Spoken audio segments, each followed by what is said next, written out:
Hi, my friends. Today I want to present you a new story. Enjoy watching it. The text came at dawn, just like it always did. Hey Jess, just a heads up. There's no space this year at the lake house. Hope you're doing well. I stared at the message while my coffee went cold. It was the exact same line they'd sent the past 3 summers. Only this year I had already seen my cousin's Instagram story showing bunk beds set up in the guest house, new tents pitched by the dock, and a full roster of invitees including people I barely remembered. 115 guests, but not me. I pressed the mug to my lips and didn't drink. I wasn't surprised, just warned. My parents always had a way of keeping me outside the gate while pretending it was logistics.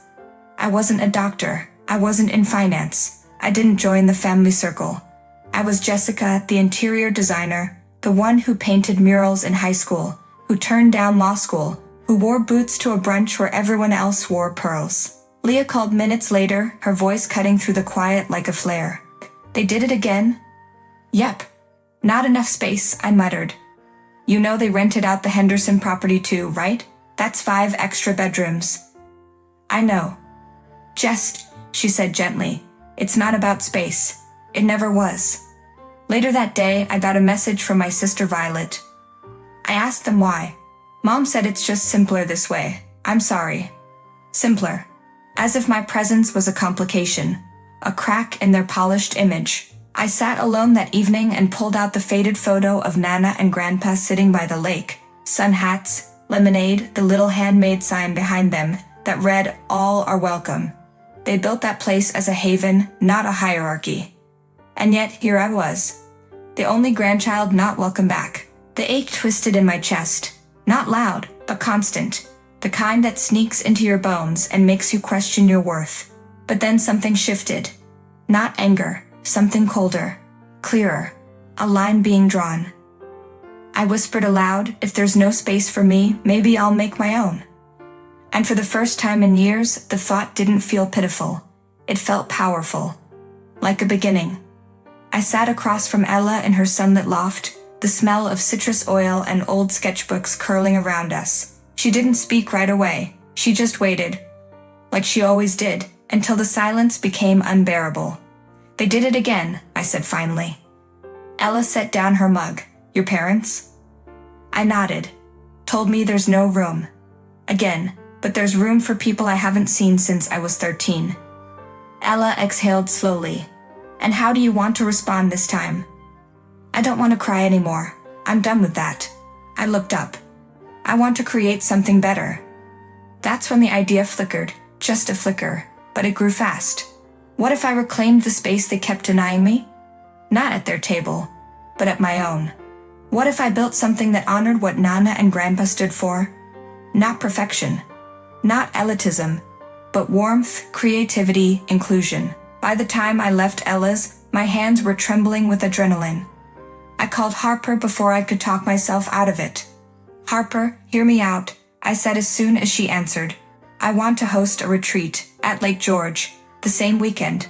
Not to compete, just to exist. There was a pause.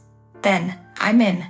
Within 2 days we had a name, the Creative Minds Retreat, a 3-day experience for designers, artists, visionaries.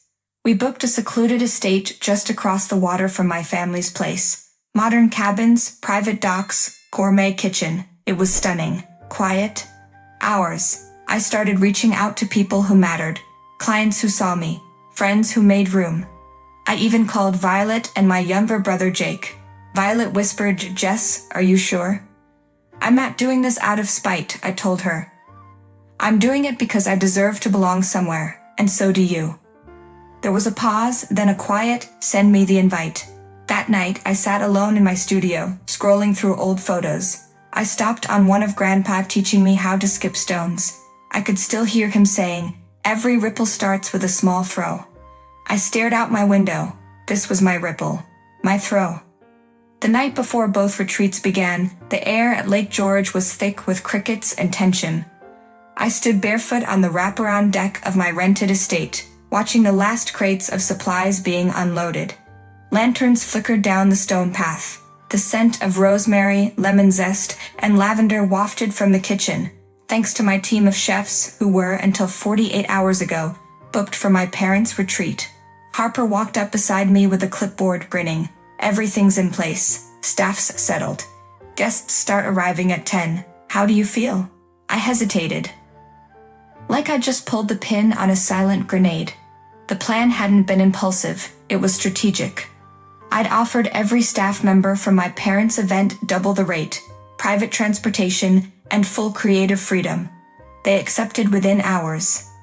This wasn't revenge, it was justice. Back at my parents' compound across the lake, panic had reportedly set in. No chefs, no servers, no bar team, no music techs, nothing. Just silence, stress, and panic.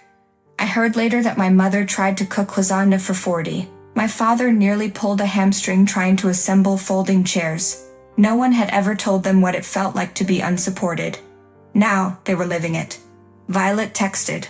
Violet, the retreat is falling apart. No food, no servers, Mom is losing it. Me? That sounds familiar. That evening, I posted a quiet photo to Instagram, me on a bench with a cup of tea, the lake behind me, a caption that simply read, "Ready for what's next." By morning, it had begun. My phone buzzed violently around 7:43 am. First a call from my father, then two from my mother. I ignored them both. Then came the message. Mother, how dare you steal our staff? Are you out of your mind? We've spent months on this event. Fix this. Voicemail after voicemail. Texts piling up like thunderclouds. I finally answered on the fifth call. My mother's voice pierced through the receiver. Jessica Hawkins, what have you done? The entire staff, gone. The chefs, the servers, the retreat is in chaos. My father's voice boomed in the background. You deliberately sabotaged us. You lured them all away from us at the last minute. You stole them, how dare you? I stared out over the flickering torches of my retreat, where laughter echoed and creative minds mingled freely. I took a long, calm breath and said, "Don't worry, now you know what it feels like to be left out of something you were meant to be a part of. I didn't ruin your retreat. I just made sure someone finally prioritized me." There was silence. Then I added, with the steadiness of a woman who had nothing left to prove, "I paid them double, because I value them, just like I've learned to value myself. Maybe if you'd done the same, for any of us who didn't fit your mold, you wouldn't be scrambling tonight." I ended the call before they could respond. Just after noon, while I was leading a creative journaling workshop under the white canopy, I saw them, my mother, father, and older brother, Grant, striding across the lawn like they owned the earth beneath it. "Jessica," my mother snapped, arms stiff at her sides. "You've humiliated this family." Guests turned. Conversations paused. I rose calmly. "Can we speak away from my guests?" We stepped under the portico. My father's eyes blazed. We had 80 guests. No chefs. No staff. People left. "Maybe now," I said, "you understand what it feels like to be disregarded. For years I watched you toast others, applaud others, while pretending I didn't exist." Grant scoffed. "You're exaggerating." "Am I?" I met his eyes. "You remember last year, Mom said no room, but rented 2 houses for your golf buddies." My mother flushed. "We never meant to hurt you. But you did. Every single year." She glanced around as if seeing the retreat for the first time. The calm joy. The inclusion. The warmth. "You planned this," my father said, "to shame us." "No. I planned it to heal." He shook his head. "You'll regret this." I didn't flinch. "Not anymore." "I wish you all the very best," I said at last. "Truly. But I won't keep knocking on a door that never opened." They stood there a moment longer, stiff and stunned. Then, without another word, they turned and walked back across the grass. I watched until they disappeared behind the tree line. I felt no guilt, no vindication, just release. Inside the tent, someone laughed. A song began to play. The final night of the retreat shimmered with string lights and soft jazz. Guests danced barefoot on the lawn, plates of wild mushroom risotto and lemon tart in hand. I sat quietly on the swing beneath the old maple tree, my favorite place as a child, before I'd been pushed to the periphery.